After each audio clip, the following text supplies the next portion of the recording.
নমস্কার বন্ধুরা, আশা করি সকলেই খুব ভালো আছো। এখন বাজে সকাল 7টা আর আমি এখন আছি বারাণসী রেল স্টেশনে। আমি গতকাল কলকাতা থেকে বারাণসী এসে পৌঁছেছিলাম। তো আজ সকালে এখান থেকে ট্রেনে করে যাব প্রয়াগরাজ জংশন। তো প্রয়াগরাজ জংশনে গিয়ে নামবো না, জুশি স্টেশনে নামবো, যেটা প্রয়াগরাজের 2-3টে স্টেশন আগে। কারণ আমি যা শুনলাম এখান থেকে সবাই বললো যে কুম্ভ মেলায় যাওয়ার জন্য জুশি স্টেশনে যদি নামা হয় তাহলে সেখান থেকে মাত্র 2 থেকে 3 কিলোমিটার রাস্তা হাঁটলেই মহাকুম্ভ মেলায় পৌঁছে যাওয়া যাবে। তো এখানে দেখো চারিদিকে প্রচুর প্রচুর মানুষ। স্টেশনের ভিতরেও কোথাও তিল ধারণের জায়গা নেই। মানুষজন যে যেখানে পারছে সেখানেই শুয়ে বসে পড়ছে। দেখো স্টেশনের বাইরেই এত এত মানুষ, আর স্টেশনের ভিতরেও তো প্রচুর প্রচুর, প্ল্যাটফর্মে কোথাও কোনো জায়গা নেই। বন্ধুরা, এই যে আমরা প্রয়াগরাজ জংশনের সামনেই এই যে ভালো একটা হোটেল রয়েছে, ঠিক আছে। এখানে দেখো আমাদের যে সবজি দিয়েছিল, এখানে পেঁয়াজ দিয়ে চাটনি, ডাল দিয়েছিল, আর এটা ফোনে খাওয়া হয়ে গেছে। আমরা খিদে পেয়েছিল যে খাওয়ার আগে আমাদের ভিডিও করার কথা মনে ছিল না। তোমরা যদি প্রয়াগরাজ আসো, তোমরা যদি বারাণসী আসো, বারাণসী স্টেশন থেকে বেরিয়েই ওভারব্রিজের পাশে এই হোটেলটা আছে, এখান থেকে তোমরা এসে খুব রান্নার টেস্ট কিন্তু টেস্টটা সত্যি দারুণ। বারাণসী থেকে খাওয়া দাওয়া সেরে এবার বেরিয়ে পড়লাম মহাকুম্ভ মেলার উদ্দেশ্যে। তো এখন আমাদের ট্রেন ছেড়ে দিয়েছে বারাণসী স্টেশন থেকে। তো বারাণসী থেকে প্রয়াগরাজের দূরত্ব 110 কিলোমিটার সামথিং। তো সময় লাগবে 2 ঘন্টা। তো এটা আমরা কুম্ভ স্পেশাল, যে অনেক ট্রেন দিয়েছে পাশ থেকে, যেটা দেখতে পেলে এটা হচ্ছে প্রয়াগরাজ থেকে বারাণসী ফিরছে কুম্ভ স্পেশাল। তো আমরা এখান থেকে কুম্ভ স্পেশাল ট্রেন দিয়েছিল, তো সেই কুম্ভ স্পেশাল ট্রেনে করে যাচ্ছি প্রয়াগরাজের উদ্দেশ্যে। তো আমরা নামবো জুশি স্টেশনে। তো চলো ভিডিওটি তোমরা দেখতে থাকো, আর ভিডিওটি যদি তোমাদের ভালো লেগে থাকে তাহলে অবশ্যই চ্যানেলটি সাবস্ক্রাইব করে পাশে থেকো, এবং ভিডিওটি তোমাদের কেমন লাগে সেটা কিন্তু কমেন্ট করে জানাতে অবশ্যই ভুলবে না। তো এখন আমরা এই যে গঙ্গা নদীর উপর দিয়ে যাচ্ছি, আর কিছু সময়ের মধ্যে আমরা পৌঁছে যাব জুশি রেল স্টেশনে। বারাণসী থেকে যে মহাকুম্ভ স্পেশাল যে ট্রেন দিয়েছিল, মারাত্মক পরিমাণে ভিড়। আর হাওড়া থেকে যেসব ট্রেন প্রয়াগরাজ বা বারাণসীতে আসছে তাতে কিন্তু জেনারেল বলো আর এসি 2 টায়ার হোক, 3 টায়ার হোক, আর স্লিপার কোচ হোক, কোনো কিছুর ডিফারেন্স নেই, সবই একদম জেনারেল কোচের সমান।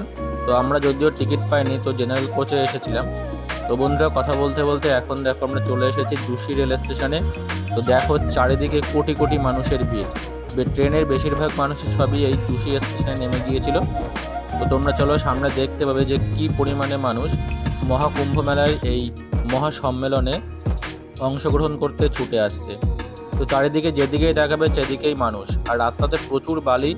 পুরো তোমরা পারলে একটা মাস্ক নিয়ে আসবে, কারণ যাদের একটু ধুলোতে অ্যালার্জি আছে তাদের কিন্তু অনেক সমস্যা হতে পারে, কারণ চারিদিকে বাতাসে প্রচুর প্রচুর ধুলো। আর দেখো চারিদিকে প্রচুর মানুষ। এটা জুশি রেল স্টেশনটা চারিদিকটা এরকম ফাঁকা ফাঁকা এরকম জায়গাটা, কিন্তু মানুষে এখন পরিপূর্ণ। আগামীকাল আছে মৌনী অমাবস্যা। তো আমরা মৌনী অমাবস্যার পূর্ণ লগ্নে অমৃত স্নান করব।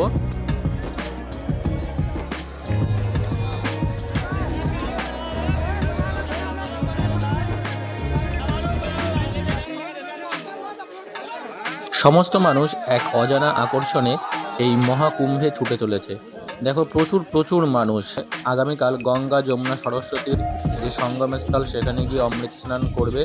তো এই জুশি স্টেশনে নামলে তোমাদেরকে 3 থেকে 3.5 কিলোমিটার রাস্তা হেঁটে যেতে হবে। তো অনেক রাস্তা হাঁটার পর আমরা এখন চলে এসেছি এই যে এই ব্রিজটার উপরে, যেটা তোমরা অনেক ভিডিওতে দেখবে। তো এটা পার করে এই ব্রিজটার এক পাশে হচ্ছে তোমার সেক্টর 19, 18, 17, 16, 20, 21, এগুলো জুশি রেল স্টেশনের সাইডে। তো আমাদের রুম বুক করা ছিল সেক্টর 6-এ। তো সেক্টর 6-এ যাওয়ার জন্য আমাদের এখনো অনেক রাস্তা হাঁটতে হবে। তো এই ব্রিজটা প্রায় 3 কিলোমিটার লম্বা। এখান থেকে দেখো এই যে নিচে অনেক অনেক টেন্ট দেখতে পাচ্ছ। তো এই টেন্টগুলো কিন্তু এই সাইড যেটা দেখতে পাচ্ছ এটা হচ্ছে সেক্টর 18, 19, 17 এসবগুলোই। তোমরা চাইলে এখানেও যদি টেন্ট বুক করে থাকতে পারো, এখান থেকেও তোমরা সঙ্গমে স্নানের উদ্দেশ্যে যেতে পারো। তো আমাদের যেহেতু রুম বুক করা ছিল সেক্টর 6-এ, তো সেক্টর 6-এ যাওয়ার জন্য আমাদের এখন এই 3 কিলোমিটার লম্বা ব্রিজটা পুরোটা পায়ে হেঁটে পার হতে হবে। তারপরে জানি না এখনও ওপাশে গিয়ে ব্রিজ থেকে নেমে কতটা রাস্তা হাঁটতে হবে। তো চলো তোমরা ভিডিওটি দেখতে থাকো এবং দেখো এই যে ব্রিজটাতে কিন্তু পুরো যানবাহন চলাচল একদমই বন্ধ করে দিয়েছে। দু একটা বাইক চলছে স্থানীয়দের, তাছাড়া সমস্ত গাড়ি চলা বন্ধ। কারণ এখানে মানুষের এত পরিমাণে মানুষের ভিড়, ভিড় নিয়ন্ত্রণ করার জন্য কিন্তু এখানে পুরো গাড়ি বন্ধ। তোমরা কিন্তু যে কোনো রেল স্টেশনে নামো, জুসি হোক আর প্রয়াগরাজ জংশন হোক, তোমরা কোনো রেল স্টেশন থেকে কিন্তু এই যে কুম্ভ মেলাতে আসার জন্য কোনো রকম টোটো, অটো বা কোনো গাড়ি পাবে না। তোমাদের কিন্তু পায়ে হেঁটেই আসতে হবে। তো বন্ধুরা, এই মেলার আয়তন কিন্তু ভীষণ, পুরো খালি চোখে কিন্তু দেখা যাচ্ছে না। দেখো চাই যে নিচে তোমরা এখানে দেখতে পাচ্ছ, এগুলোও কিন্তু পুরো মেলা এরিয়া। তো এখান থেকে নদী অন্য যে সাইড সেটাও দু সাইডেই মেলা এরিয়া। তো প্রচুর প্রচুর বড় এরিয়া, প্রচুর হাঁটতে হবে। তো তোমরা যারা আসছো এই কুম্ভ মেলায়, তোমরা কিন্তু হাঁটার মানসিকতাটা নিয়ে আসবে, যে এখানে এসে কিন্তু আরামে তোমরা মহাকুম্ভ মেলায় পৌঁছাতে পারবে না। তোমার যথেষ্ট কষ্ট করে আসতে হবে, ট্রেনেও কষ্ট করে আসতে হবে। যে তোমরা জেনারেলে টিকিট কাটো বা এসিতে, প্রচণ্ড পরিমাণে ট্রেনে কিন্তু ভিড় হচ্ছে। তো সাথে তোমরা পর্যাপ্ত খাবার রাখবে, শুকনো খাবার রাখবে এবং জল রাখবে। তো আমরা অনেক রাস্তা হাঁটার পর প্রায় ক্লান্ত হয়ে পড়েছিলাম। আমরা এখন এখানে বসে একটু বিশ্রাম করছিলাম। প্রায় 6 কিলোমিটার রাস্তা আমাদের হাঁটা কমপ্লিট। তো এখনও সেক্টর 6 সার্চ করে দেখলাম ম্যাপে, এখান থেকে এখনও 4 কিলোমিটার আমাদের হাঁটতে হবে, তারপরে আমরা সেক্টর 6-এ গিয়ে পৌঁছাবো। তো আমরা তার জন্য এখানে বসে একটু রেস্ট করছিলাম। দেখো প্রচুর মানুষ যাচ্ছে। তো ছোট বাচ্চা থেকে বৃদ্ধ বৃদ্ধা সবাই এখানে, বয়সের কোনো ব্যাপার নেই, সবাই পায়ে হেঁটে চলছে। একটা অজানা অনুভূতিতে সবাই যেন ছুটে চলছে সেই সঙ্গম স্থলের দিকে। তো আমরা এখন এই যে সঙ্গমে যাওয়ার যে রাস্তা সেখানে চলে এসেছি। তো আমরা রাস্তায় এখানে এসে একটু এনার্জির জন্য যে ছোলা মাখানো খেলাম।